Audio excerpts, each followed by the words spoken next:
Muito bem, bem-vindo a mais um Full Gas podcast MotoGP. Hoje para comentar aquela que provavelmente é a melhor corrida da temporada até agora, o Grande Prêmio da Áustria, a vitória de Brad Binder. Meu nome é Gabriel Lima e, enfim, estou a caráter hoje aqui, como dá pra ver. Estou com a minha camisa da KTM, comprada inclusive no Red Bull Ring, para falar sobre essa corrida, porque hoje eu falei, vou tirar ela do armário porque vale, porque foi uma corridaça. Brad Binder, sua segunda vitória na MotoGP, segunda vez que a KTM vence no Red Bull Ring, obviamente venceu no ano passado com o Miguel Oliveira com a Tech 3, mas a primeira vez que a equipe de fábrica vence no Red Bull Ring, e a segunda vitória da KTM no ano, já que o Miguel Oliveira venceu o Grande Prêmio da Catalunha no início dessa temporada. No início não, né? Mais pro meio dessa temporada, um pouquinho antes ali das férias de verão. Mas enfim, foi uma grande corrida, com chuva no final, e o Binder sendo muito corajoso, ficando com pneus de pista seca, com pneus slicks ali no final, enquanto todos os outros 5 pilotos que estavam ali naquele pelotão que disputava a vitória, entraram dentro do box. O Marc Marquez, o Pecco Bagnaia, Fábio Quartararo, o Jorge Martin e o Joan Mir, e o Binder continuou na pista e fez 3 voltas ali com a faca nos dentes, na ponta dos dedos ali, né, como diria o poeta. E, enfim, grande vitória do Brad Binder. Mas primeiro de tudo, vamos passar aqui rapidamente o resultado da corrida. Primeiro o Brad Binder, em segundo lugar o Pecco Bagnaia, depois o Jorge Martin, Joan Mir na quarta posição, Luca Marini, o segundo dos pilotos que resolveu não ir para os boxes, ficou com o pneu slick até o final, chegou na quinta posição, seu melhor resultado na MotoGP até hoje. Depois Iker Lecuona, também um recorde pessoal, melhor resultado dele na MotoGP, quase foi pro pódio Iker Lecuona. Fábio Quartararo acabou dando ali 2 grandes erradas depois de sair para a pista com o pneu de chuva, ficou na 7ª posição. Valentino Rossi 8º, por um pouco tempo a gente até achou que o Rossi pudesse ir para esse pódio de número 200 dele na MotoGP, acabou que não rolou. Alex Marquez o 9º, depois Alex Espargaró, Jack Miller, Danilo Petrucci, Takaki Nakagami, Alex Rins e o Marc Marquez, que acabou caindo a 2 voltas do final. Poderia aí ter chegado no pódio, fez uma grande corrida do Marc Marquez, mas vamos falar dessa corrida do Marquez já. No campeonato, o Fábio Quartararo tem 181 pontos contra 134 do Pecco Bagnaia. Se o Quartararo se deu mal na corrida, ele se deu muito bem no campeonato, já que o Zarco caiu. Agora a diferença que era de 40 pontos sobe para 47. Pecco Bagnaia é segundo, empatado com o Joan Mir, terceiro lugar, depois vem o Zarco e depois o Jack Miller na 5ª posição. E bom, o que dizer desse Grande Prêmio da Áustria? Uma atuação muito surpreendente individual do Brad Binder, muito corajoso ele de seguir na pista quando todo mundo estava indo pro box, quando todo mundo resolveu que não era mais hora de andar de slick. O Binder resolveu na cabeça dele, é a minha única chance, eu tenho que seguir na pista, porque senão, para ficar na pista, para ficar em 5º, 6º, é melhor eu tentar. O Binder tá fora desse campeonato, ele pensou, é melhor eu tentar vencer essa corrida na casa da KTM, vai me fazer melhor do que se eu for burocrático. E ele pensou certo e deu super certo. O Binder não só ganhou a corrida, como dos outros pilotos que quiseram ficar de pneu slick, ele foi muito mais rápido que todo mundo. O Alex Espargaró, se você for pegar a imagem logo depois dos pit stop, ele tava logo atrás do Brad Binder e não conseguiu manter o mesmo ritmo do Binder. O Alex Espargaró, pra você ter uma ideia, ele acabou chegando a 18 segundos do Brad Binder, ou seja, 21 segundos, já que o Binder tomou aquela penalização por ter varado o limite de pista, uma penalização completamente ridícula, já que o Binder não ganhou nenhuma vantagem. Ele acabou passando do limite de pista ali na última curva, acabou passando também na primeira curva, mas na última curva, enfim, ele foi punido exatamente por causa disso, perdeu aí 3 segundos, né, ou teve acrescidos no setor de prova 3 segundos, mas não fez o menor sentido, já que o Binder, ele não saiu porque ele queria tomar uma vantagem, né, ele saiu exatamente porque ele não conseguia virar a moto, enfim, ele não tinha confiança ali,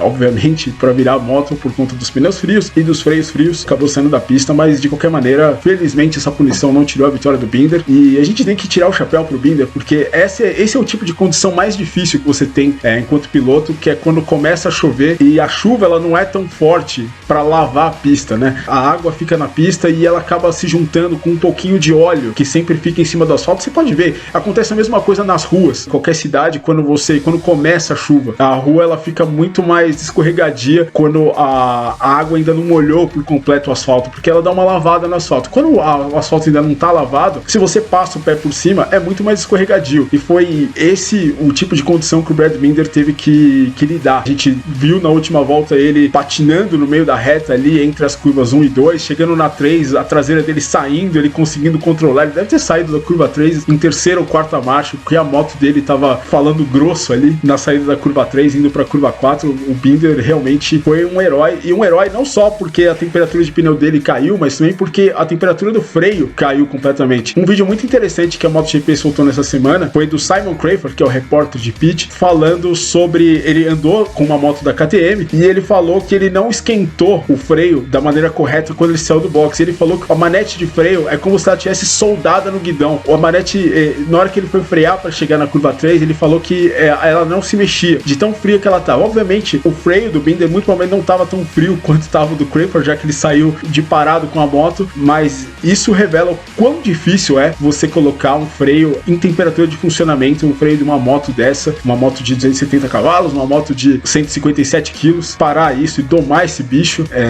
numa pista molhada, numa pista difícil como essa. O Brad Binder teve muita coragem, disse depois da corrida que alguém deve ter ajudado ele a ficar com a moto de pé, porque ele disse, ele não acredita que fez isso sozinho, e realmente foi um grande feito do Binder. Mas logo atrás dele veio o Pecco Bagnaia. Pecco Bagnaia é mais uma corrida de azar, mas é apenas o primeiro pódio dele desde o GP da Espanha, né? Desde aquela dobradinha do Bagnaia com o Jack Miller. O Bagnaia realmente não viveu corridas muito boas, ele jogou alguns pódios fora. Na semana passada ele poderia também ter chegado ao pódio, acabou que teve problemas aí no pneus na segunda largada, mas voltou com força total. Ele era minha aposta para vencer e não decepcionou. O Pecco Bagnaia fez uma grande prova, mas enfim, ficou aquele gosto amargo na boca, aquele gosto de cabo de guarda-chuva, como a gente disse, porque a vitória, a corrida era dele, né? Na minha opinião, o Marques poderia mandar uma das suas ali na última volta se continuasse a pista seca, mas o Bagnaia, na minha opinião, tinha o melhor pacote e a melhor escolha de pneus para vencer essa corrida.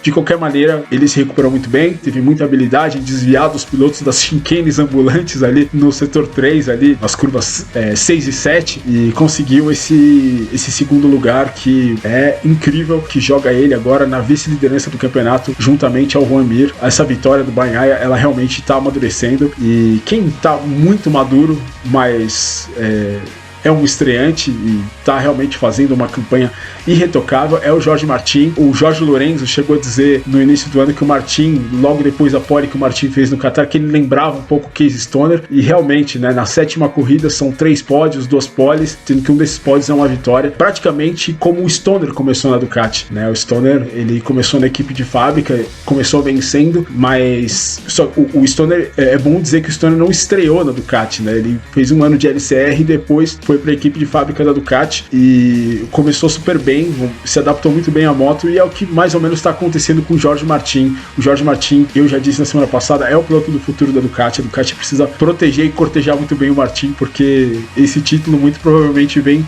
nas mãos dele, pode vir também pelo Pecco Bagnaia, que fez um grande trabalho, mas o Martin, com essa explosão que ele inicia na Ducati, realmente é muito impressionante. Foram 2 corridas no Red Bull Ring, que é uma pista que favorece. Vamos ver agora como ele se comporta nessa sequência de campeonato. Mas enfim, queria destacar uma frase do Martin, que ele falou que parecia Mario Kart, né, com várias bananas na pista, com vários pedaços de banana, de tão escorregadio que tava.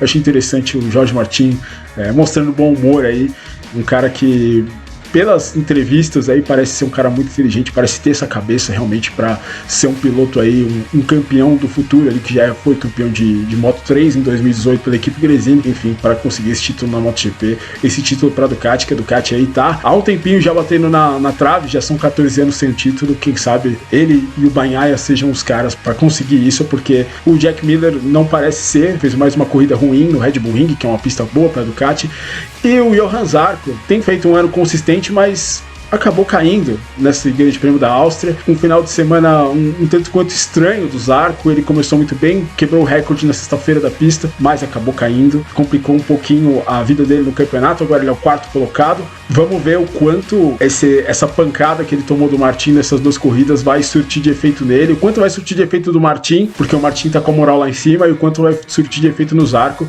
que enfim, acabou perdendo um pouquinho da moral aí. O momento não é mais tão pró-Zarco, é um pouquinho mais pró-Martin, eu diria, dentro da Pramac.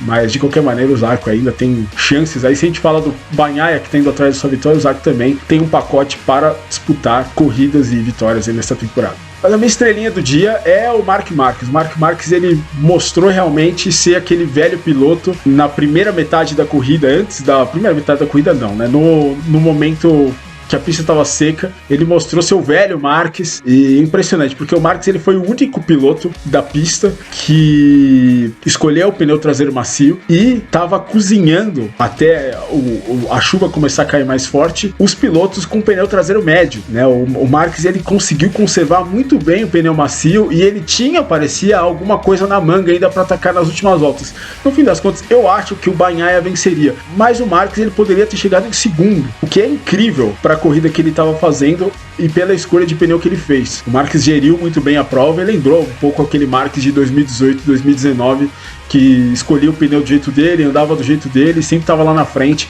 As outras Hondas não andaram bem nesse final de semana, foi um pouquinho a velha história da Honda, né, do só o Marques andando na frente, mas ele poderia, no momento que ele caiu ali a 2 voltas do final, perdeu a frente na curva 1, obviamente muito fácil de perder a frente, já que a pista estava bastante escorregadia naquele momento, estava na frente do Bagnaia, poderia ter chegado em segundo lugar se ele seguisse na prova. Pegar o Binder ia ser bem difícil, mas ele poderia ter conseguido aí um pódio, que seria uma grande vitória para o Marques, que não vem numa fase boa, né? Não foi bem na semana passada e poderia poderia estar levando um troféu do Red Bull Ring para casa. De qualquer maneira, o vencedor no geral, né, falando do campeonato dessa corrida, é o Fábio Quartararo. Fábio Quartararo chegou com 40 pontos de vantagem, sai com 47, sai com gosto amargo na boca de não ter ido pro pódio, sai, é claro, mas na hora que ele olhar, na hora que ele esfriar depois da corrida, ele for ver que o campeonato tá mais encaminhado pro lado dele, ele realmente vai sentir um grande alívio e vai celebrar certamente essa rodada dupla no Red Bull Ring, já que é uma pista que não é boa pra Yamaha, mas mesmo assim ele conseguiu fazer crescer e muito a sua vantagem, e vai agora pra Silverstone, que é uma pista muito melhor,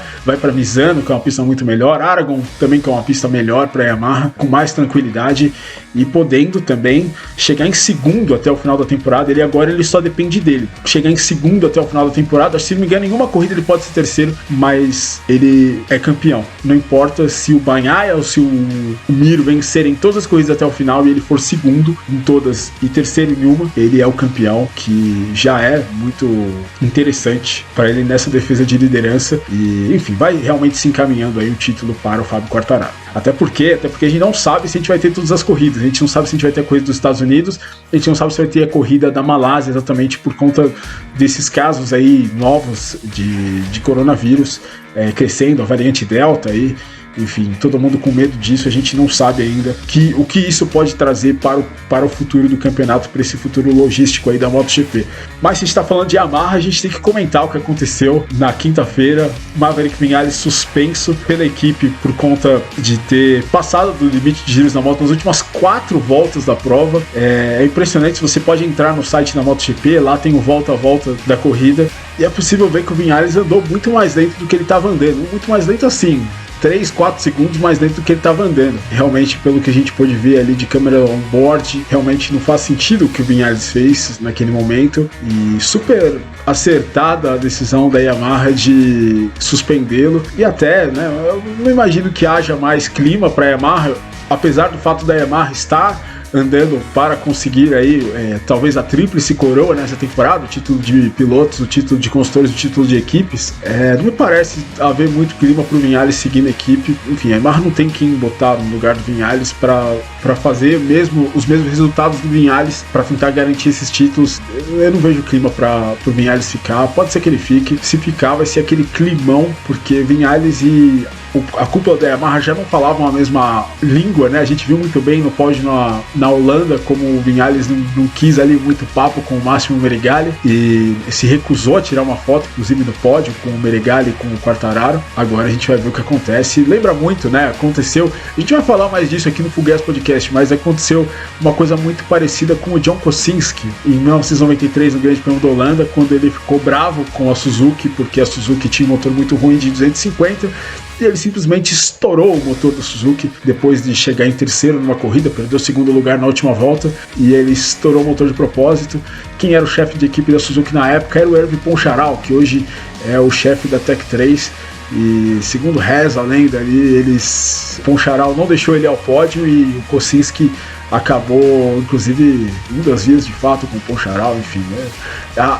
Existe uma história aí pré-Maverick Viñales de coisas desse tipo, mas enfim, vamos ver que fim vai ter essa novela do Viñales com a Yamaha.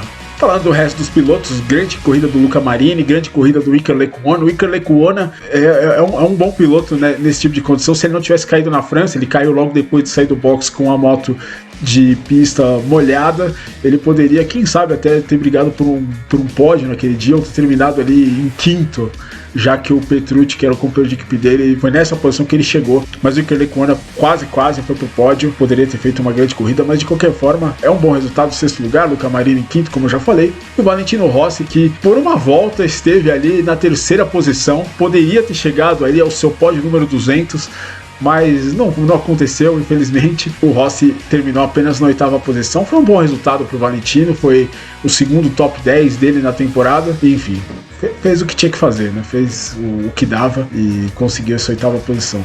Decepcionante para o Alex Espargaró, 10º lugar, ele que estava em segundo logo depois do pit stop dos ponteiros, acabou sendo mais lento que os outros pilotos de slick. Ele estava logo atrás do Brad Binder e o Binder conseguiu abrir dele muito tempo, e o Alex poderia aí ter, quem sabe até, se tivesse um ritmo um pouquinho mais próximo do Binder, poderia ter chegado em segundo lugar, mas não se achou ali bem nas condições como se achou o Brad Binder. E uma pena para o Aleix, uma pena para a Aprilia, que aí vai ficar sem o seu pódio, e uma pena para o Aleix também, que não vai para o pódio há muito tempo também na MotoGP. Foi para o pódio apenas uma vez, só em Aragon, em 2014, e estava pintando aí, quem sabe aí uma volta antes ele poderia ter ido para o pódio, uma volta depois ele acabou chegando em 10º.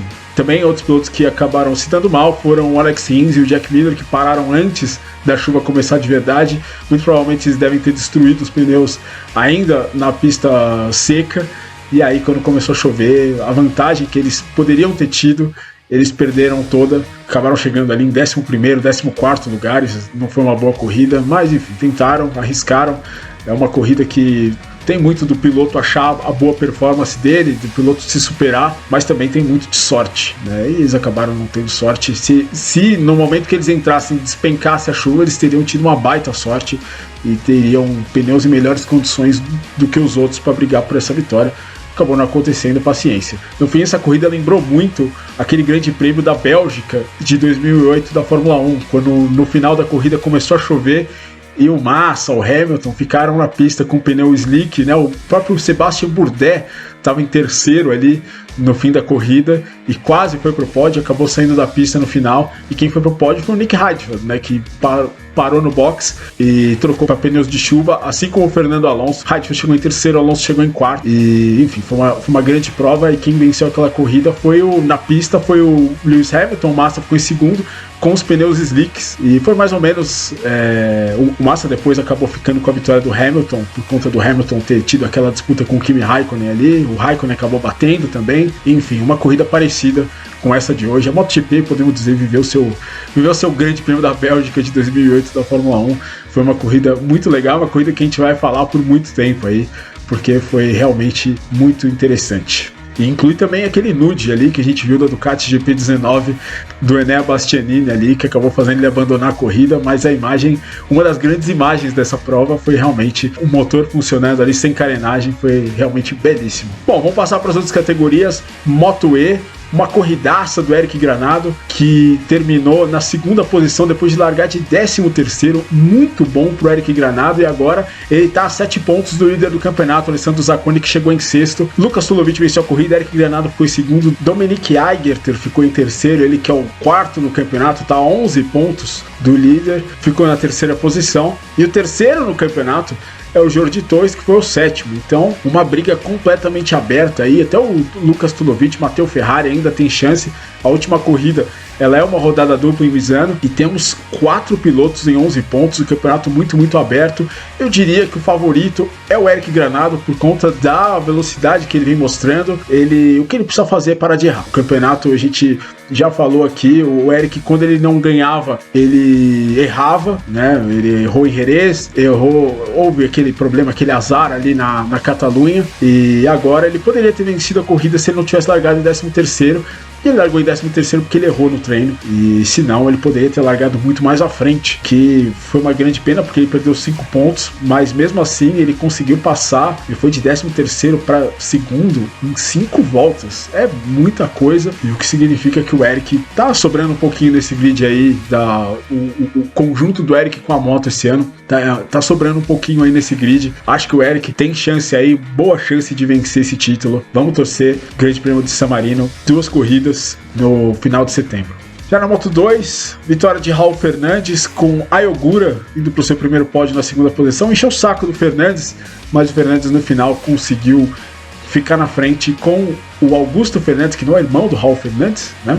Ficando na terceira posição. O irmão do Raul Fernandes é o Adrian Fernandes da Moto 3, é sempre bom de lembrar. E o líder do campeonato, o Remy Gardner, fez uma largada ruim, acabou sendo atrapalhado pelo Aron Canet, caiu para 12º, acabou se recuperando de volta para a 7ª posição, e o Raul Fernandes agora dá uma encostadinha no Remy Gardner no campeonato. Agora ele está a 19 pontos do Remy Gardner, 2,06 para o Remy Gardner, 1,87 para o Raul Fernandes, depois Marco Bezzecchi, Sam Lois e o Aron Canet.